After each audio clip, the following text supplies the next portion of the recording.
and welcome to Flash Forward. I'm Rose, and I'm your host. Flash Forward is a show about the future. Every episode, we take on a specific possible or not so possible future scenario. We always start with a little field trip to the future to check out what's going on, and then we teleport back to today to talk to experts about how that world that we just heard might really go down. Got it? Great. Just a heads up, on this episode, we're going to be talking about exercise and weight, which are difficult subjects for some people, so proceed with that knowledge in hand. Before we go to today's future, I want to tell you about another podcast you might like. It's called Sword and Laser. Here's a taste.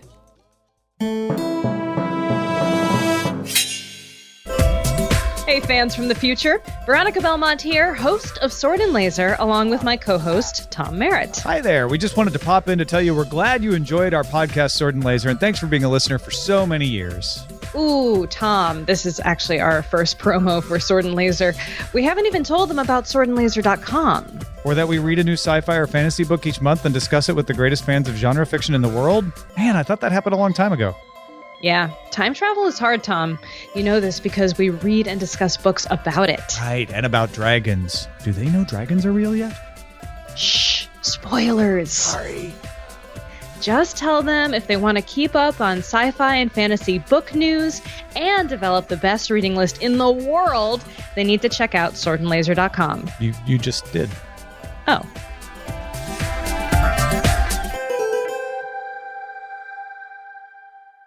Okay, ready to go to the future? Let's do it. This episode, we're starting in the year 2039.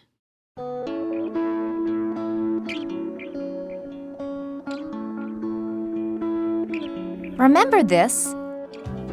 Are you all ready to begin? Yeah. Good. Hope you have those proper aerobic shoes on, your exercise gear.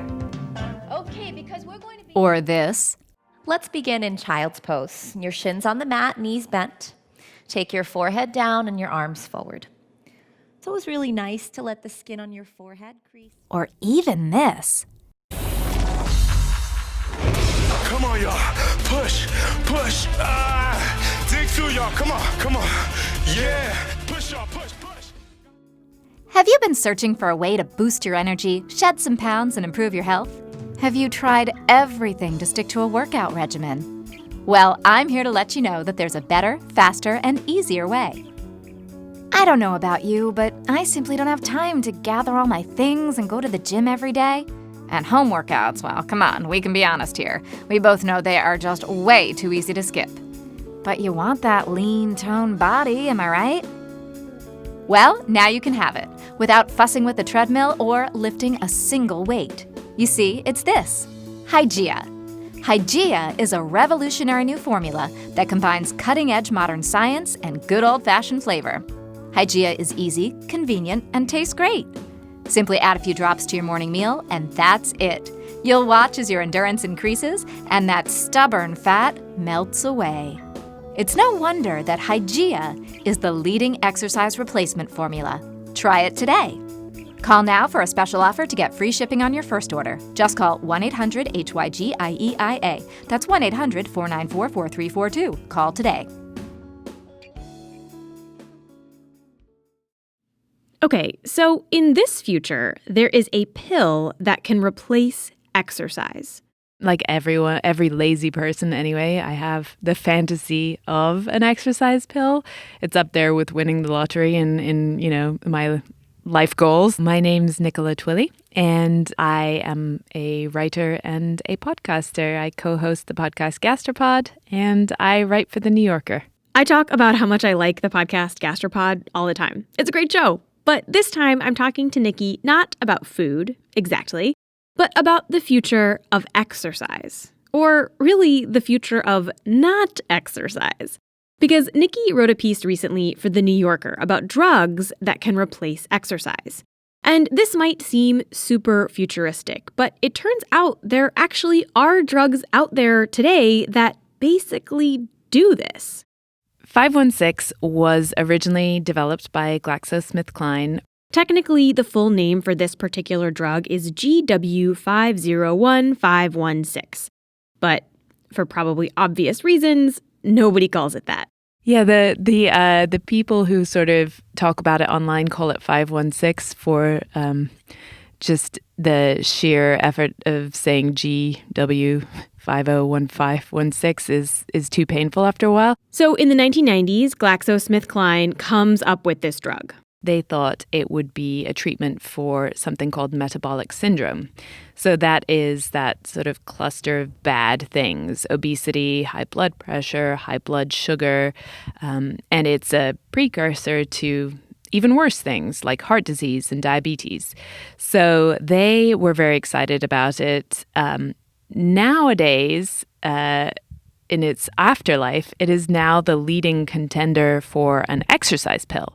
To see how effective 516 is, Nikki went to the Salk Institute in San Diego to meet two different mice, which she nicknamed Couch Potato Mouse and Lance Armstrong Mouse. So Couch Potato Mouse is basically supposed to be an average American. It doesn't exercise. It lives on what is basically cookie dough. It's a lab diet that is supposed to mimic the Western diet.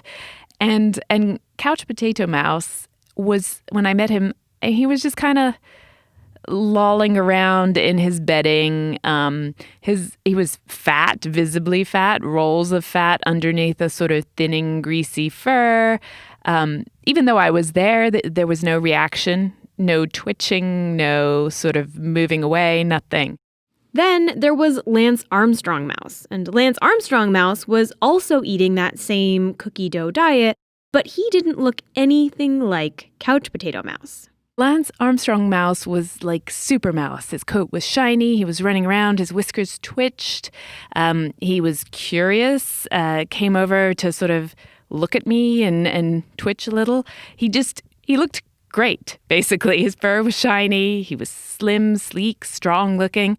So the two mice are in the same lab, in the same environment, eating the same food. And by now, you've probably guessed the difference between them. The only difference between these two mice was that one was taking 516 every day and one wasn't. Now, there are some problems with just looking at two mice and assuming that we can tell from how they look that one is healthy and one isn't. Just like there are problems with looking at a human and assuming that we can tell who is healthy and who isn't just by the way that they look. And we are going to come back to some of the maybe problematic assumptions about weight and exercise and health that might be going on in these studies. But first, I should tell you one bigger problem with 516. You see, GlaxoSmithKline spent a ton of time and money developing 516 all the way through the early 2000s. They did phase 1 clinical trials and then phase 2 clinical trials, and then in 2007, they shelved the drug. At the time, nobody really knew why. But we do now. Then they got the results of their long-term toxicity tests. So what these toxicity tests were they basically gave mice really large doses of 516 over the course of 2 years, which is a lifetime for a lab rat. And these mice turned out to have developed cancer at a significantly higher rate than lab rats not given 516. As tumors sort of all over their bodies, tongue tumors, testicle tumors, everywhere. So, yeah, tumors all over their bodies is bad. Bad enough that GlaxoSmithKline just dropped the whole project. There was no way they were going to get the FDA to approve a drug that might give people tumors all over their bodies. But that wasn't the end of the road for 516. They did publish the drug design and their results, and that meant that other researchers could start playing with it. And that's exactly what researchers have done. So the mice that Nikki went to go see at the Salk Institute are part of a second generation of 516 experiments. The scientist behind Couch Potato Mouse and Lance Armstrong Mouse, a guy named Ron Evans, says that he's developed a safer version of 516 with fewer side effects. And he's trying to get that version of the drug approved for use in a really specific population. What he's also done is pitched it as a treatment for Duchenne muscular dystrophy. Duchenne muscular dystrophy is a form of muscular dystrophy caused by a mutation in the gene for a type of protein called dystrophin. That protein is crucial to keeping muscle cells intact. Without it, people's muscles grow weaker and eventually can stop working altogether. Here's the thing, that's a much easier sell to the FDA because there is no treatment for Duchenne, there is no cure, the kids are all going to die young. So the drug can have more serious side effects or more potential risks, I guess I should say, and still be approvable. Now, 516 isn't the only exercise drug out there. It's part of a whole category of drugs that are called exercise mimetics. They mimic exercise in some way. And they all work by different mechanisms and different pathways, trying to mimic all of the different things that happen to the body when people work out. At the University of Southampton, there's a drug called Compound 14. This was discovered totally by chance by a researcher who was trying to disrupt cancer cell metabolism and then found that this Compound 14 actually just causes obese sedentary mice who are busy eating, again, the cookie dough diet. It reduces their blood glucose levels to normal. It causes them to lose 5% of their body weight, etc. The way it works is by tricking cells into thinking that they're running out of energy, so they burn through more of the body's fuel reserves. There are a handful of people working on other versions of these drugs around the world as well. But 516 is the furthest along. Now, technically, 516 is not a drug that you can buy or even get prescribed unless you are part of that clinical trial for Duchenne muscular dystrophy. But the drug's formula is public information, which means that anybody with the right equipment and supplies can make it. So along with folks in that clinical trial, there is another set of people who are currently taking 516. The world of people who like to take performance-enhancing drugs. At least 5 competitive cyclists have already tested positive for 516.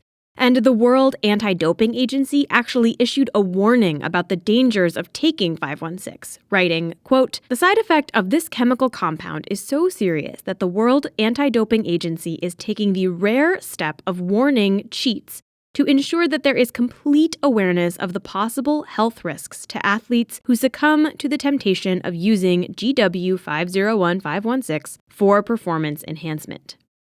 But it's not just professional athletes who are taking 516. If you go onto bodybuilding forums, you can find tons of people talking about their 516 routines. Their avatars are all these headless bodybuilder shots, just ripped abs, and then they have these ridiculous names like No Fat Chicks and Big Beef and so on, and they're all guys, and it's a ridiculous misogynist place. And when I asked if the New Yorker fact checker could speak with Iron Julius, he was like, "Well, send me photos first," and I was like, "You are disgusting." So this Iron Julius that Nikki is talking about is a guy on one of these forums that she interviewed for her New Yorker piece.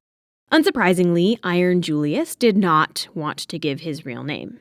He's a firefighter based in the South, takes steroids, is a bodybuilder, but not sort of cardiovascularly fit originally. So he said that at the time when he first took 516, he couldn't run a mile without running out of breath. And his wife had been bugging him to run a 5K with her. She was trying to get in shape and was doing, park run type 5K. And he didn't want to do it, and he didn't think he could do it. And he said, "Well, I'll do it, but I'll walk." And then he started taking 516, and he said it blew him away. How easy the 5K was. And admittedly, 5K is not Ironman or something.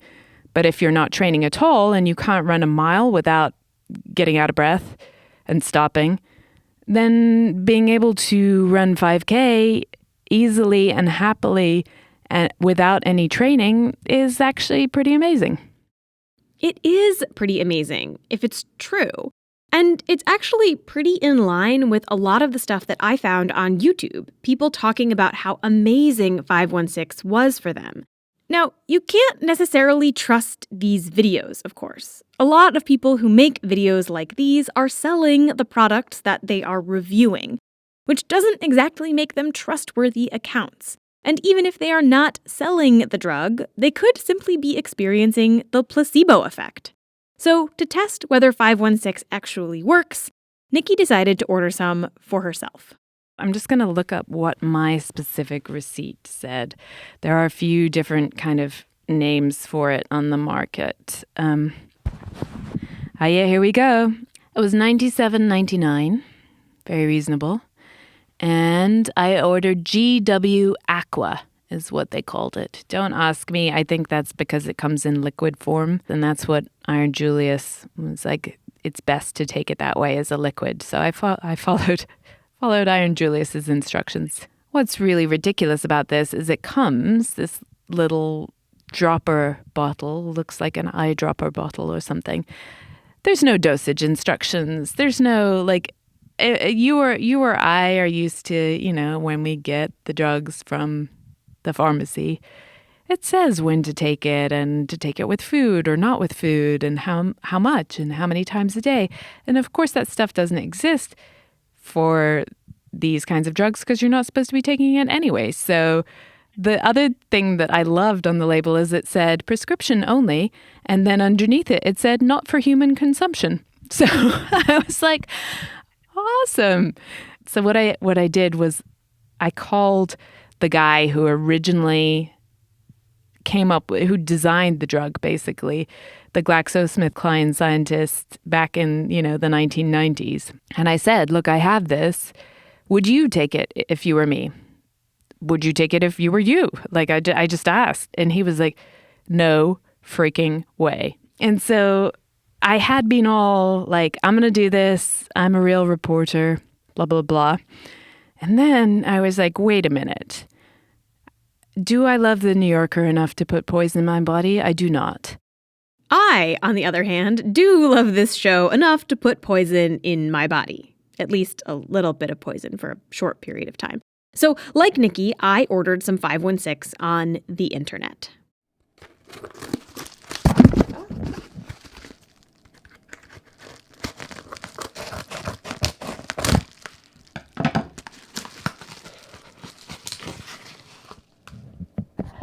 Okay, so it comes with a very handy-dandy little dropper, like an eyedropper, water dropper type thing.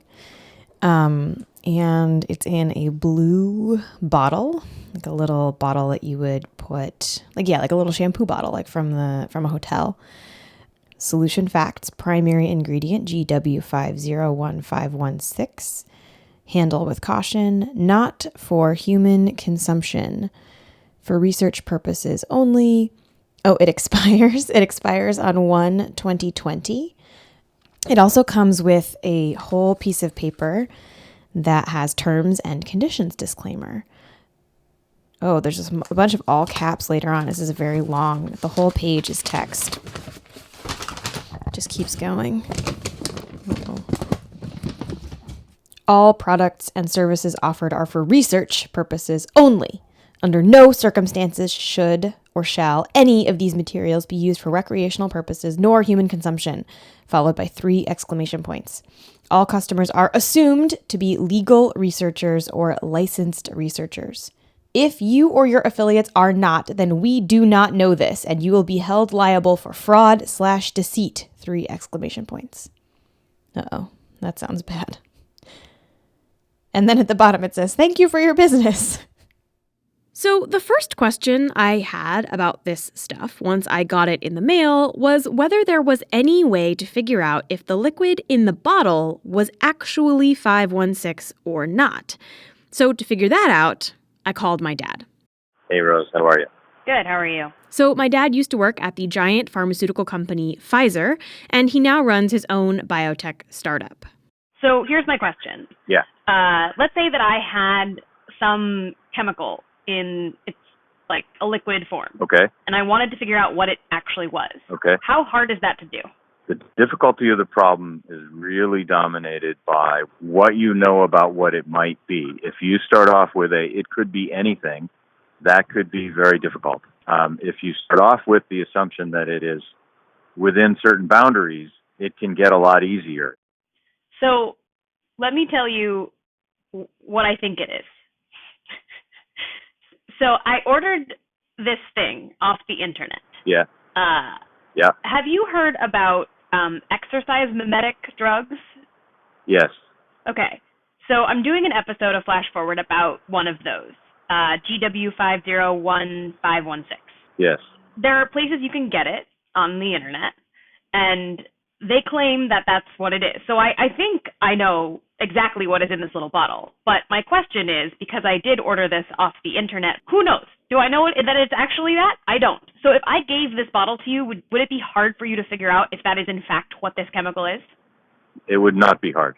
Given that narrows the scope of what it should be to a fairly short list of potential molecules, figuring out if that's what it is very straightforward. I would, assuming that it's a small molecule of a certain kind, I would feed it into an LCMS, and that's a definitive identification.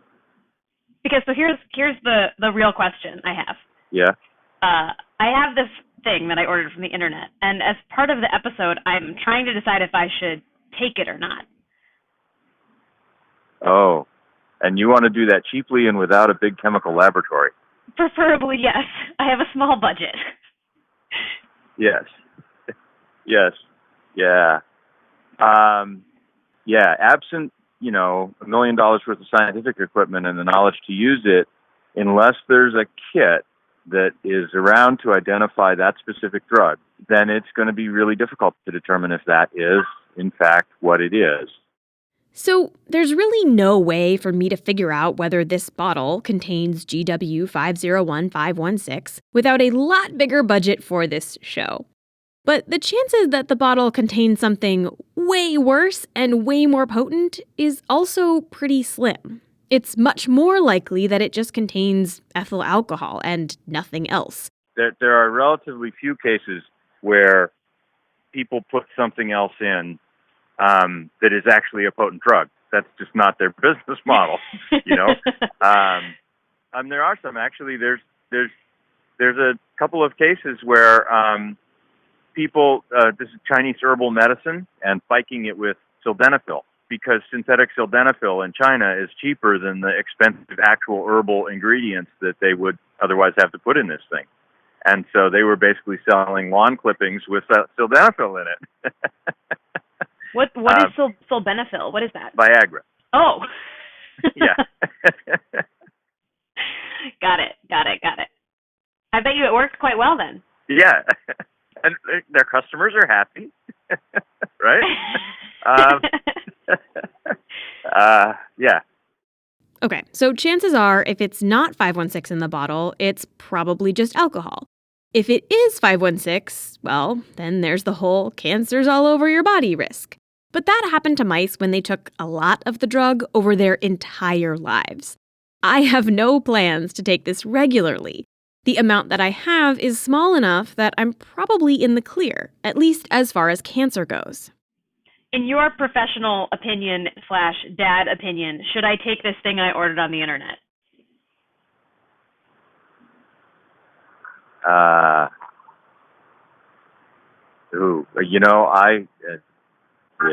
I'd be very cautious about that. Sorry. In my dad opinion, I would say, I would say, no. I would, yeah. No, I do know. I would say no. Yeah. I'm sorry. I've seen too many adverse events to drugs that are supposedly safe and well tested. If I'm truly honest, my real worry is that it works super well and I want to keep taking it. Right. Yeah. If it does, let me know. I'll buy some. I will. Now, I want to be super, super clear about something. I am not in any way suggesting that any of you order this thing on the internet. This is not an endorsement of this drug, nor is it a suggestion that you should try it. Please don't sue me. Okay, with that out of the way, I'm still on the fence about whether I should try the 516 that I got or not. But before I decide, let's talk about how we got to this precise moment in exercise history. And is taking this drug cheating in some way? Plus, Plus, does a pill that mimics the biology of exercise actually give you the non-muscle related benefits of exercise? All that and more after this quick break. So, an exercise pill is coming, whether we like it or not. And in a lot of ways, this pill is a really great encapsulation of a whole lot of historical and cultural factors that are colliding right now. So to talk about how we got to this moment in time, I called up a historian. I'm Natalia Mehlman-Petrozella. I'm Associate Professor of History at the New School in New York City, and I am working on a new book about post-war American fitness culture. Natalia also co-hosts a podcast called Past Present, in which historians, herself and two others, bring historical insights to politics and cultural debates. When I first emailed Natalia about exercise pills and being on this episode, she actually sent me a photo of herself using this machine that she found in Paris. Oh my gosh, yes, only if you promise not to tweet that image. Okay, so backstory. So as you know, I'm here in France for a semester teaching at Parsons Paris, and because I'm working on fitness culture and because I love to work out, I'm kind of doing a very unscientific fitness tour of all sorts of different offerings here in Paris. So on one particular day, she found this incredible workout thing. It's called Body Booster. It's built around some machines that are actually manufactured in Germany. And essentially, the cell, as I was told by the woman who kind of pulled me in off the street and explained in very enthusiastic French, is in 20 minutes, you get the same impact or effect as a 3-hour workout that you don't even move, you don't sweat, and I have to try it. When you look up Body Booster online, they say, quote, "You want to stay in shape, redraw your figure, or relieve muscle pain, but you do not have time to exercise every week? This revolutionary system is so effective that one 20-minute workout per week is enough." It involved wearing this kind of special outfit that they give you, which was this very thin black material, nothing underneath, and then strapping yourself into a contraption. Maybe I will let you share this because you kind of have to see it to know what I'm talking about, but strapping yourself into this contraption where there are wires coming out of all of your muscle groups attached to a machine, and then the machine asks you to hold static positions while current is shot into your muscles. And the higher the current, the more powerful effect it's supposed to have. And when I say hold static positions, I don't mean a plank, which actually is exercise in itself. I mean like a weak lunge, arms out to the side, nothing really like exercise. You really do have to see a picture of this thing to really get what it looks like. So I'll post a link in the show notes to their page and some photos. That was sort of the closest I've ever experienced of you really don't have to do anything and you could get the benefit of exercise. So the Body Booster claims that it works by something called electrical muscle stimulation, which is a way of delivering electrical impulses directly to your muscles to force them to contract. It felt like current shooting through your body, for lack of a better way to describe it. And I had mine up to, I'd say about like 70% intensity. And she's like, I don't want to hurt you too much the first time. I mean, this is maybe a little TMI, but for all the mommies out there, like the ones on your pecs felt like a very intense version of if you're nursing when like your milk comes in. That's how I described it. The woman was so horrified when I said that. She was like 20 years old. And I tried to say it in French. She's like, oh, madame. I'm like, but anyway. So this electrical muscle stimulation is totally a real thing. It's used in a variety of physical therapy settings when people have some kind of injury that prevents them from being able to use their muscles. Electrotherapy can help reduce atrophy by forcing a muscle that you can't use to fire anyway. Athletes use electrotherapy too for both training and recovery. So technically, this machine probably kind of works. I mean, I was totally sore the next day, kind of the way you would feel if you had exercised, but I have no desire to go back. It made me realize I love sweating. I love jumping around. I feel accomplished when I've run a couple miles or, done something. It felt a little bit like when you see those videos on YouTube of the old reducing machines, the slenderizing salons from the 40s, where those bands are kind of shaking women's cellulite. It felt a little bit like that. It didn't actually feel like that, but it felt like that kind of cultural product. And it kind of is like those things. In fact, the message that you can get fit without breaking a sweat or really exerting yourself isn't new. Those 1940s machines in the slenderizing spas that would shake you. Part of the reasoning for that was there were still very strong cultural notions and scientifically, quote unquote, scientistically proven or believed notions that, for women to engage in rigorous sweaty exercise was both to compromise their fertility and their feminine appearance. And that was one of the reasons why all these women, I think, did this kind of like ridiculous thing of standing still in their high heels and being shaken, right? And there still is a little bit of a stigma around women who sweat, who work hard. Women's athletic clothing is still being engineered to value looks over function. Ask anyone who's ever tried to shop for a reasonable sports bra.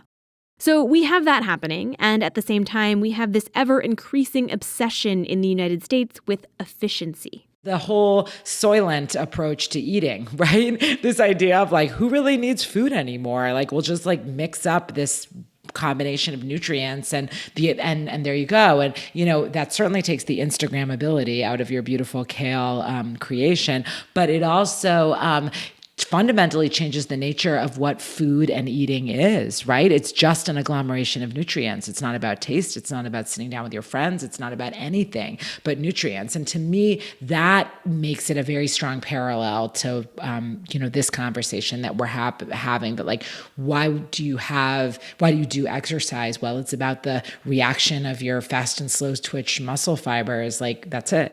And then, on top of that, we have Instagram and the rise of what people call the fitfluencer. These are largely thin, white women who sell their workout plans and products on social media sites like Instagram and Facebook. And the dirty secret of a lot of these people is that the things that they are selling to their customers are not, in fact, the things that got them the bodies that they have. Most of them do very different workouts in their real lives than the ones that they are selling. And a lot of these women also have had plastic surgery and implants. So if an exercise pill existed, it might be another tool in their sort of secret arsenal. In this Instagramified world where you both do the behind the scenes, and I do think it would remain behind the scenes. I don't think anyone would be Instagram storying themselves popping these pills, right? Do you do this behind the scenes to enhance your looks and your performance and then show off like you did it the quote unquote natural way or real way? I mean, maybe that's what it would come to. So we have all of these things colliding right now. On the one hand, we're constantly bombarded with the message that exercise is really important. We're told that if we exercise, we can have the kind of body that society claims indicates success. A skinny, mostly white, fit body. And if we have that kind of body, all the doors will be unlocked for us. We'll be happier, more successful, more peaceful. But at the same time, most people are struggling to find the time and money and mental strength to regularly go into a gym where often their very physical existence is seen as less than and in need of fixing. Combine that with the cult of efficiency where everywhere you turn there is some article about how to wring productivity out of every single moment of every single day. And then add in all of the ways that big data, science, and biometrics are heralded as an answer to all of our problems. You put all of those things into your Vitamix blender or whatever, mix them up, and this is what you get, an exercise pill. So you already kind of answered this, but my last question for you is, would you take this drug ever? I don't think I would take it. No judgment to anybody who would. I'm also just sort of fearful about putting things like that in my body. I say that as I'm drinking a Diet Pepsi now, which is like known to be worse probably than anything. But yeah, I probably wouldn't take it. Mostly less because of my expertise, as a kind of cultural critic of these things, and more because I'm just sort of like a nervous, like rule follower. I like exercising too, but I'm also way less careful than Natalia about what I put into my body. I have lots of tattoos, I have an RFID chip implanted into my hand. I'm not really one to avoid something like this just in general. So I decided to ask someone in my life who tends to be far more careful about this stuff than I am. I'm asking you, as someone who cares about my health and well-being, whether you think I should take it. Whether I think you should take it. All right. Well, I mean, knowing you, I know that you have done quite a bit of research and read the studies about how this does replace working out. Now, these studies, I'm assuming, also talk about the side effects of them, if at all, and the effectiveness level. So I would want to know a lot more about the full picture of the drug and its effect on humans before saying whether or not I think you should take it. This is my boyfriend, Robert. Okay, so no one knows the effect on humans because there haven't really been human trials. We only know about mice. We know that in mice, if you give them a whole lot of it for their whole lives, they get tumors all over their bodies. But there are no long-term health effect studies on humans. I mean, in that case, I would probably caution against it. I don't think I would want to use it for myself. I mean, obviously, it's your choice and you can do whatever you want. And I pride myself on not being the kind of person that's going to tell you what to do. That's not true at all. You tell me not to eat ramen like every week. Yeah, I don't tell you you can't eat ramen. I tell you shouldn't eat ramen. Which I suppose in the context of this conversation, you probably shouldn't take this compound. If I'm gonna recommend you don't eat Top Ramen, freeze-dried ramen, I will probably also recommend that you don't take this untested compound. That might give you tumors all over your body. I mean, I'm sure it'll be fine if you do take it, and I am a little curious as to the effects. I thought you were going to be like, what the hell is wrong with you? Don't take it. No, I certainly understand the curiosity of it and desire to take it. I mean, it's probably not a good idea. If I take it and get a tumor, will you feel bad? A little, not as bad as you'll probably feel. So my dad thinks it's probably harmless, but that I shouldn't take it. My boyfriend thinks that it's probably harmless, but that I shouldn't take it, and also that I should stop eating freeze-dried Top Ramen, which, for the record, I will never stop eating. But I have two last questions about this drug before I decide whether I want to try it out. The first is about ethics, and the second is about, I guess, reality. Let's start with ethics. Is this pill ethical? All technologies have problematic sides and can be misused. So this is my concern, basically, when it comes to new biotechnologies like this pill. My name is Sigmund Lolan. I'm a professor at Norwegian School of Sports Sciences.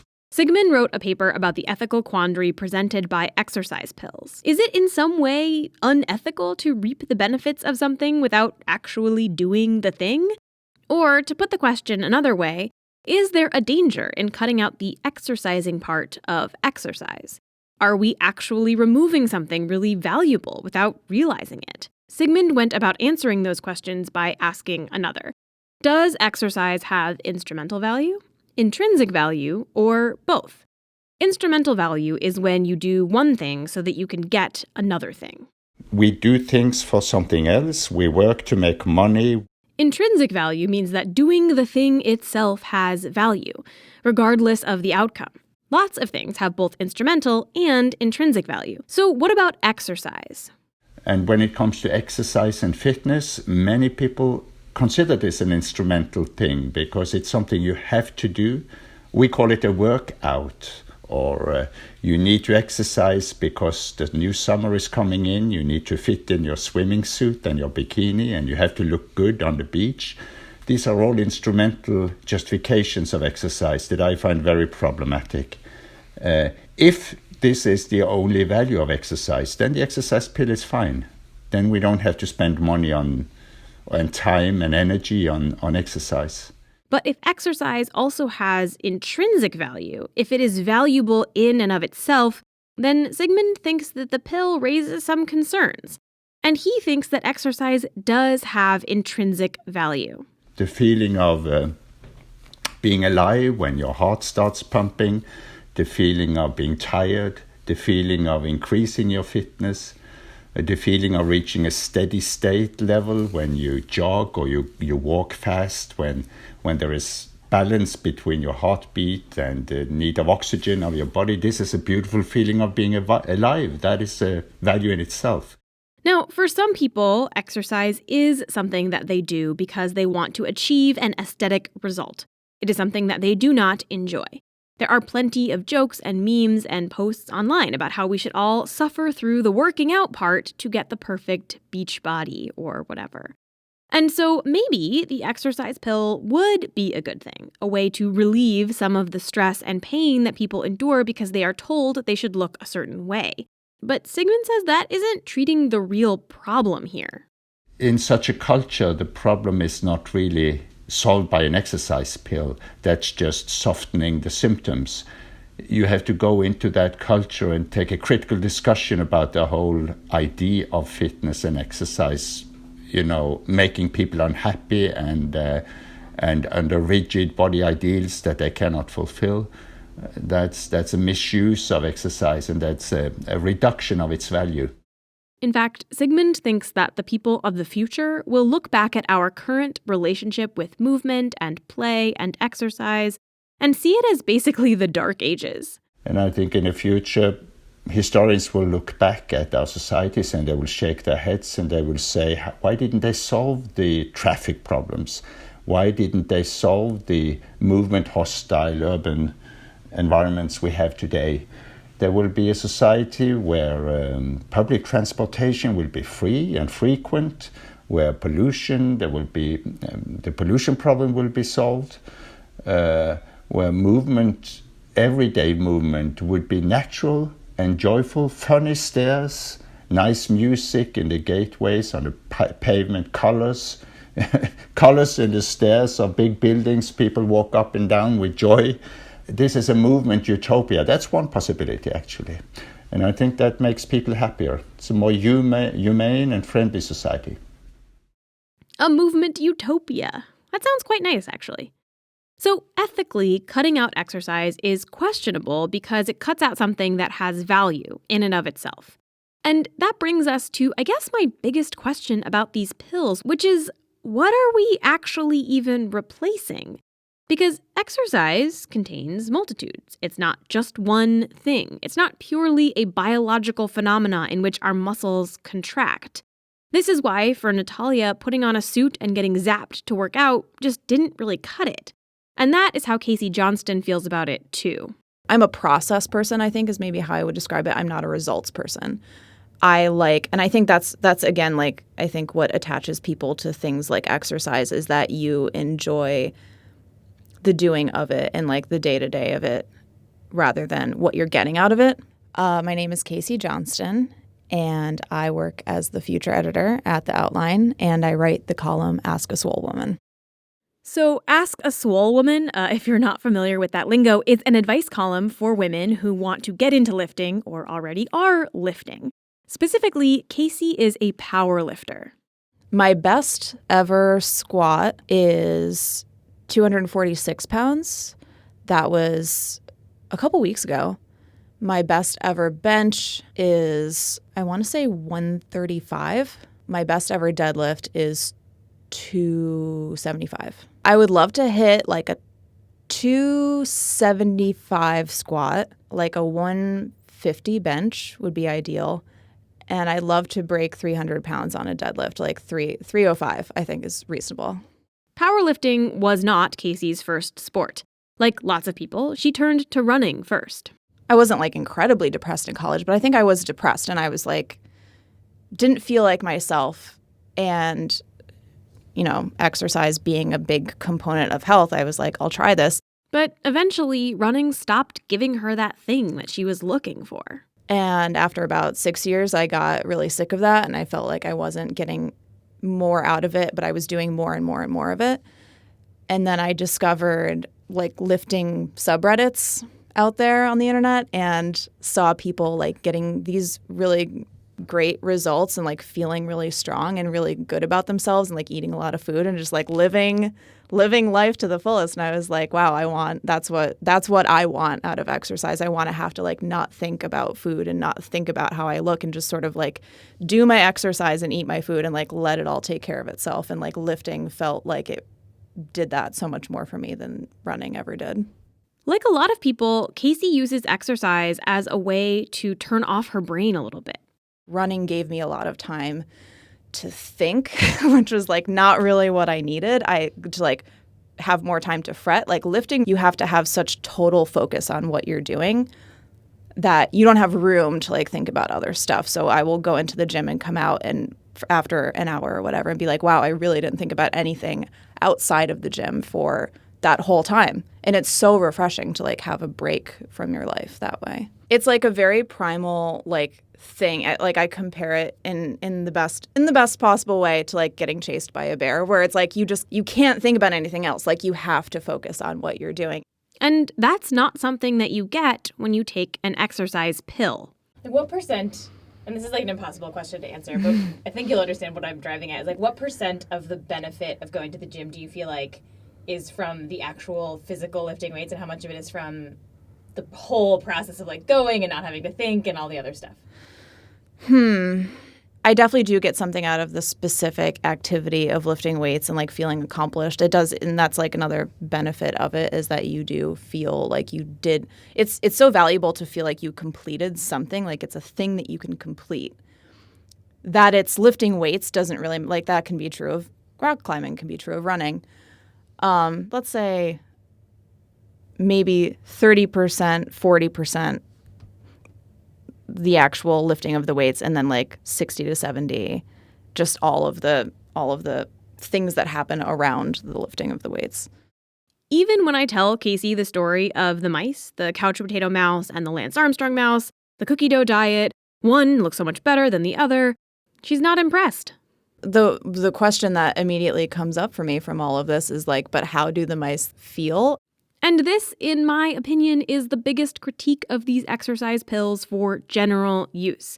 When we decide that exercise is only a certain specific bodily function, a certain series of reactions within our muscles and lungs and heart that we can replace with a drug, that does a huge disservice to what moving the body actually means for a lot of people. It's no secret that the fitness industry has, for a very long time, pushed forward images of exercise and the body that are narrow and exclusive.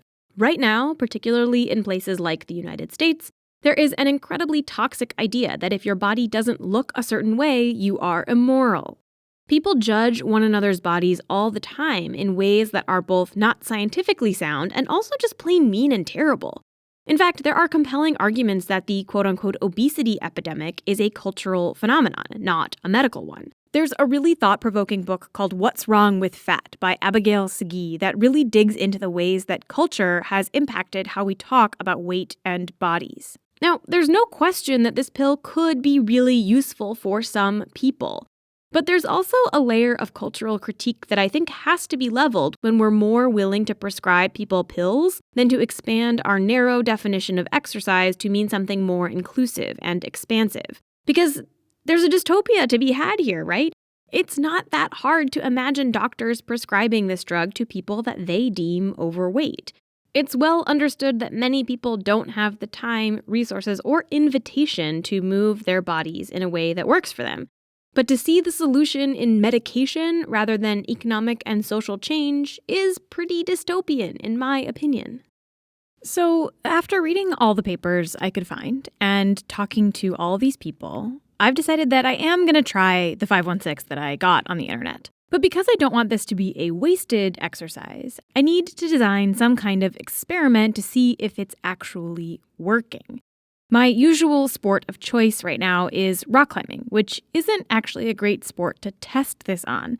Every route is different. They each require a combination of flexibility and strength and footwork, balance and endurance.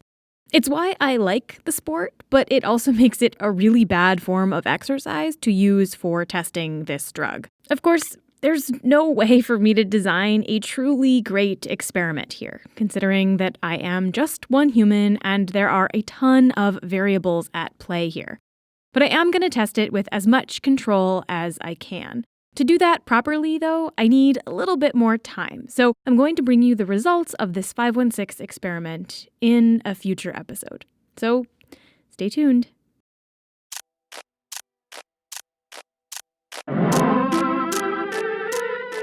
That's all for this future, for now. For more information about exercise pills and to hear more about our guests this week, head to flashforwardpod.com. Flash Forward is produced by me, Rose Eveleth. The intro music is by Asura, and the outro music is by Hustleonia. The episode art is by Matt Lubchansky.